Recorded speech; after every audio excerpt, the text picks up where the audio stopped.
Bon, donc en fait, on peut aller déjeuner. On sait déjà tout sur le projet Pandrone. Alors, plus sérieusement, je vais...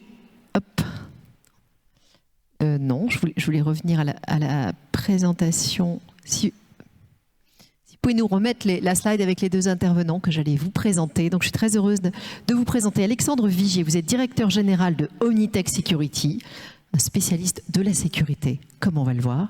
Sophie Marx, on vous a aperçu hier, mais vous êtes toujours directrice services et conseils de WTW et vous êtes une spécialiste de l'assurance aéronautique. Alors, on a déjà compris pas mal de choses, Alexandre, sur ce projet Pandrone, mais qu'est-ce qu'on peut en dire de complément pour qu'on comprenne bien où est-ce qu'on en est, est-ce que ça va changer? Alors, déjà une chose qui est quand même fameuse, c'est qu'enfin on arrive à chasser en meute. Moi j'ai démarré ma carrière aux États-Unis et on ne savait pas aller chasser en meute.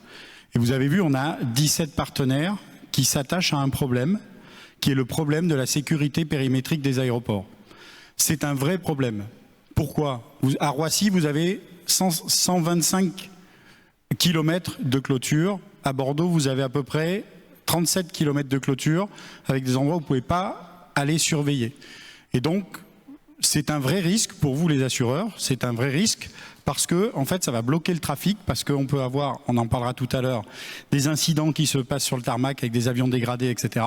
Et donc, il faut trouver des solutions, puisque aujourd'hui, les solutions, comme vous l'avez vu dans le film, sont exclusivement humaines, pratiquement, avec quelques caméras par-ci par-là, mais au regard des volumes, effectivement, c'est un vrai problème. Pour ça, il faut aller chercher des startups. Alors ça tombe bien, on avait les startups tout à l'heure.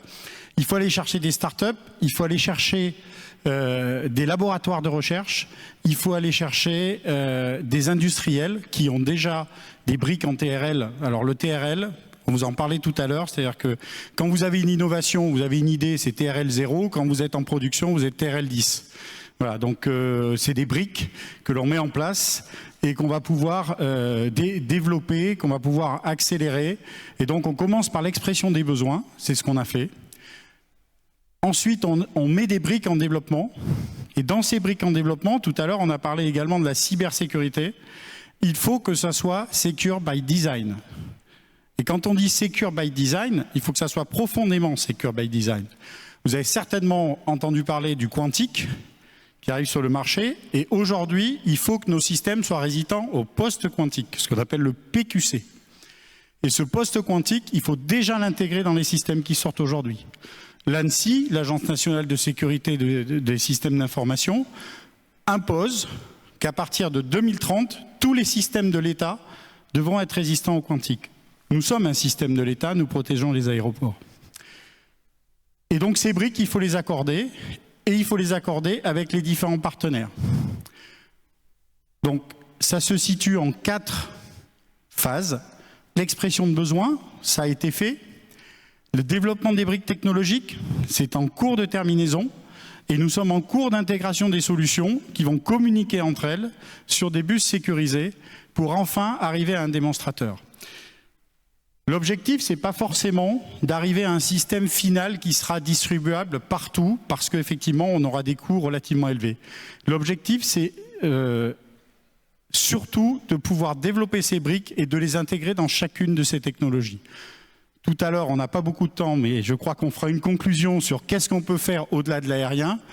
On a vu avec les pilotes, et merci de votre intervention.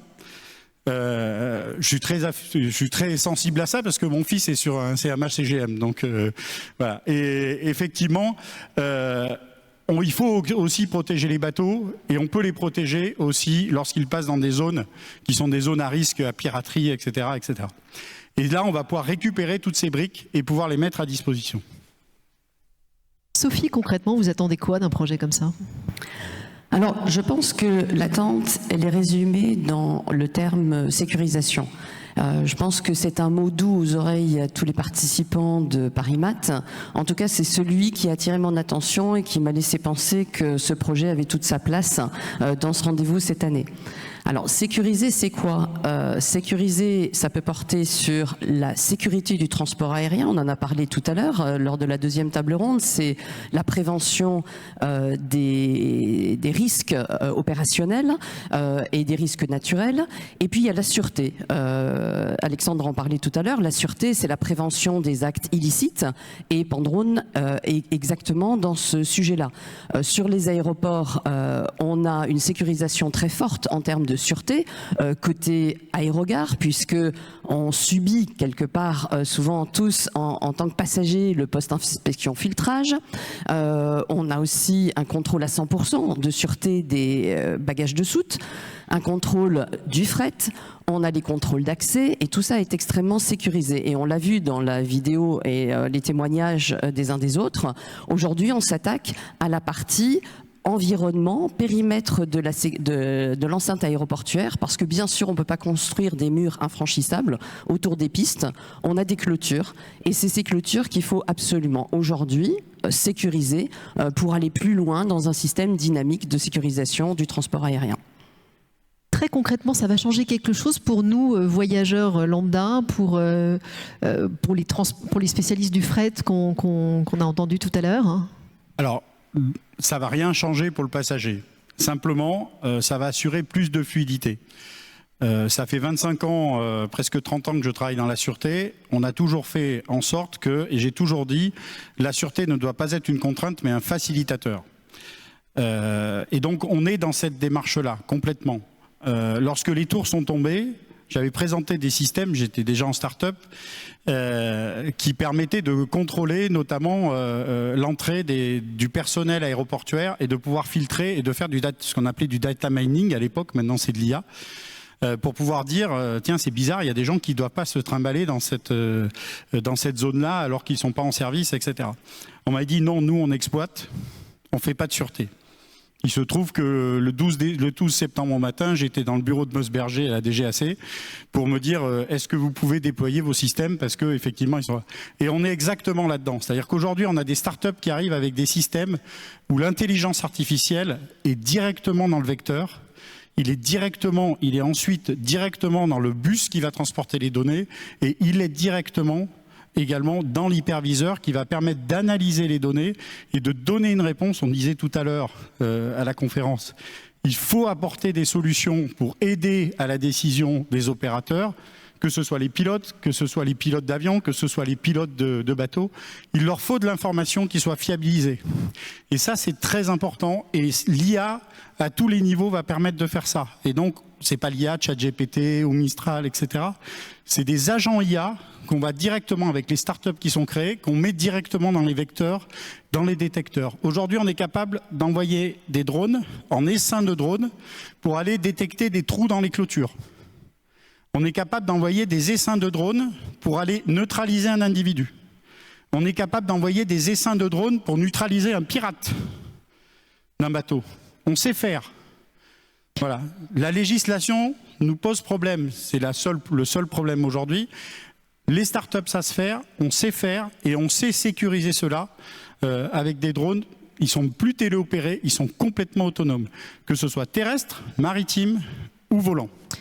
Sophie, peut-être en complément sur ce que ça va changer à notre quotidien. Oui, alors je ne serais pas tout à fait d'accord avec Alexandre en ce qui concerne les voyageurs, parce que finalement la prévention, c'est aussi de prendre soin des personnes, même si elles n'en sont pas conscientes.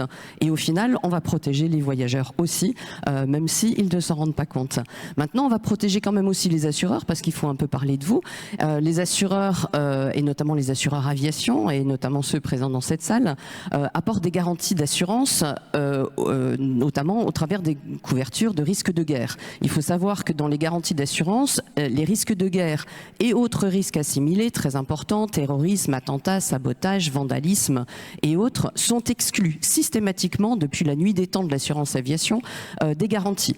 Mais comme on en a besoin, c'est réintroduit, soit par une police spécifique au titre des garanties de dommages, soit par une extension, par un avenant d'extension au titre des garanties de responsabilité civile.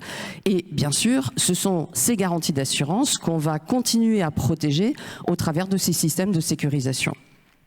Alors je vais rentrer dans le très concret là. Alexandre, ça va nous coûter combien et ce sera opérationnel quand? Alors je crois que tout le monde connaît Fernand Reynaud ici. Je vais vous dire, ça dépend. Voilà. En fait, il faut pas tenir compte du coût d'investissement, du CAPEX. Il faut tenir compte, c'était le président de Motorola qui me disait ça quand j'étais aux États-Unis, le Total Cost of Ownership, le TCO. C'est-à-dire le coût total de possession et ce que ça va vous permettre de réduire, ce que ça va permettre aux exploitants de réduire, que ce soit sur l'aéroportuaire ou sur d'autres choses. On peut déployer des systèmes. L'avantage, c'est que c'est complètement modulaire. Donc, en fait, à partir du besoin du client, on va pouvoir définir complètement son risque. Et c'est déjà opérationnel, enfin, ça peut déjà être déployé dans un petit aéroport demain. Alors, une partie des briques sont déjà opérationnelles, puisque nous, en tant qu'industriels, nous les déployons.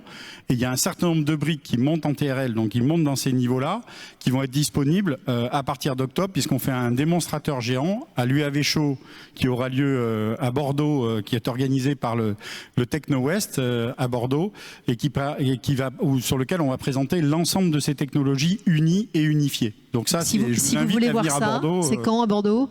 C'est à Bordeaux, c'est le 1er et 2 octobre. Sophie, je tire les conséquences directes. Est-ce que les primes vont baisser ? Alors évidemment, j'aurais envie de vous répondre oui, bien sûr Cécile, et puis on s'arrêterait là et ce serait formidable. Mais les réponses ne sont pas toujours aussi simples que les questions pourraient le laisser penser.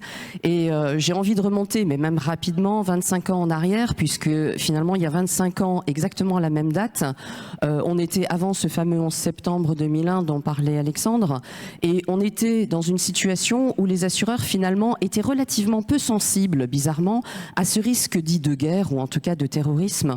Même si on avait pu vivre des événements tragiques de cette nature, et sans vouloir être cynique, on savait imaginer le sinistre maximum potentiel, parce qu'on se disait finalement c'est le prix d'un avion multiplié par le prix, et là je ne veux pas être cynique, mais des vies à bord de cet avion.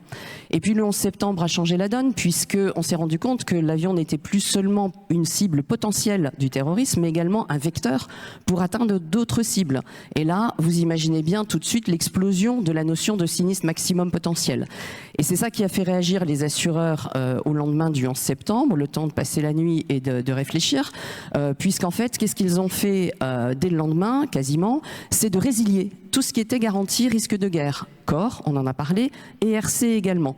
Parce qu'ils se rendaient compte que finalement, leur crainte était de ne pas pouvoir supporter financièrement un deuxième événement de ce type, même si le premier pouvait passer dans leur économie. Alors parce qu'il faut faire voler les avions, le marché a tout de suite réagi, et des garanties corps risque de guerre ont été réinstaurées moyennant surprime, évidemment, et les garanties RC ont été également réinstaurées, mais avec deux choses. Une prime, la fameuse, pour ceux qui s'en souviendront, le fameux 1,25 $ par passager, et puis une limitation de la garantie à 50 millions de dollars pour tout ce qui concerne les tiers non passagers. Et là, on voit bien la volonté de se protéger du risque de vecteurs pour atteindre d'autres cibles. Les États ont dû prendre le relais plutôt, puisqu'il fallait continuer à faire voler les avions et notamment permettre aux exploitants d'aéronefs d'être en phase avec les exigences de leurs loueurs, de leurs financiers d'aéronefs, des exigences légitimes de protection d'assurance. Et puis ensuite, on va faire vite, 25 ans, le marché s'est rétabli. Aujourd'hui, on est dans quelle situation? On a des garanties corps risque de guerre et assimilés, des garanties RC avec deux aspects. La garantie primaire qui va couvrir jusqu'à 150, 250 ou 350 millions les risques de tiers non passagers, full limit pour les passagers, et puis un nouveau marché qui s'est mis en place qui s'appelle l'excess risque de guerre, qui va prendre le complément entre cette sous-limite et la limite principale de la police. Donc le marché s'est organisé pour le meilleur des intérêts de tout le monde. Alexandre, peut-être une question complémentaire. Vous avez évoqué le problème de la réglementation. Alors très concrètement, vous souhaiteriez, qu'est-ce qu'il faudrait faire changer en réglementation rapidement? Dans le film, on voit mon ami, la directeur de la sûreté de Bâle-Mulhouse, en fait, qui dit « on est nombreux, on va pouvoir faire bouger les lignes ». En fait, ce qu'il faut savoir, c'est qu'aujourd'hui, autour d'un aéroport, on n'a pas le droit de faire voler un drone. C'est très compliqué. Donc là, on a embarqué la DGSC, on a embarqué la DGSC RN. En fait, il y en a dans la salle, faites attention. Voilà, l'armée, également pour faire bouger ces lignes-là, parce qu'on va avoir besoin de cela, on va avoir besoin d'avoir des UAV qui soient terrestres, qui soient maritimes, hein, sur l'aéroport de Nice qui est partenaire, il faut aller surveiller les abords, et évidemment volants. Quand vous faites voler un essaim de drone à proximité d'une piste, dans les servitudes, pour ceux qui connaissent, c'est très compliqué. Aujourd'hui, vous n'avez pas le droit, c'est très compliqué. En fait, vous avez ce qui se passe, c'est que vous avez une nouvelle réglementation qui arrive. Alors les assureurs, je vous souhaite bonne chance, qui s'appelle l'USpace. Je ne sais pas si vous connaissez. Voilà, en fait, c'est des zones de vol de drones commerciaux qui vont être obligatoires, et en fait les aéronefs vont aller s'insérer dans ces zones de vol de drones commerciaux. Et donc vous avez des gens qui gèrent les USpace. Voilà, on a la première start-up dans le consortium qui est certifiée USpace International. Donc ça, c'est un vrai enjeu, puisqu'on va faire voler des aéronefs, des drones, etc. dans cette zone-là. Et donc, avec cette nouvelle réglementation, on espère faire bouger un petit peu les lignes pour pouvoir travailler là-dessus et faire en sorte que nous ayons des drones qui sont intelligents et qui vont pouvoir surveiller. Vous ne m'avez pas posé la question combien ça coûte, combien on peut... Bah, si, je vous l'ai posé. Si vous m'avez répondu, ça dépend. Vous êtes témoin, non? J'en ai déduit que ça dépendait des briques qu'on prenait. Si vous me donnez un chiffre, maintenant, je prends. Hein. Alors, je ne vais pas vous donner un chiffre, mais je vais vous dire, ça coûte pas cher par rapport au risque. Voilà. On arrive à la conclusion. Qu'est-ce que vous diriez en un mot pour conclure? Alors, ce qui est surtout important, c'est que l'aéroport est un exemple et que tous ces systèmes qui sont souverains, hein, et ça j'insiste vraiment là-dessus, hein, c'est mon mot de la fin, utilisez des systèmes souverains. Faites en sorte que vos clients utilisent des systèmes souverains. Je vous rappelle que les Israéliens ont développé des pagers qu'ils ont mis entre les mains du Hezbollah et qu'ils ont fait péter au moment où ils voulaient. Ça fait 15 ans qu'ils sont dedans. Aujourd'hui, les Suédois ne peuvent pas faire voler les avions si les Américains ne leur donnent pas l'autorisation. Voilà. Donc souveraineté, souveraineté, souveraineté. On envoie des ingénieurs qu'on sort de nos écoles d'ingénieurs aux États-Unis pour aller créer des solutions qui ne sont pas les nôtres. Nous avons, et nous faisons la promotion de cela, des laboratoires de recherche, des startups qui sont formidables, des industriels qui sont formidables, et enfin, des gens qui savent travailler en meute pour aller créer des beaux projets. Il n'y a pas que les Thales, dont on a cité tout à l'heure, ils sont très bien. Moi, je n'ai pas les moyens personnellement d'embaucher des ingénieurs de Thales, mais voilà. Mais les sociétés, il y a des sociétés qui sont très solides et qui peuvent développer ces nouveaux systèmes. Et nous y sommes tous. L'IA est directement embarquée dans tous ces systèmes et il faut que ça soit des IA françaises, européennes. Sophie, un mot de conclusion.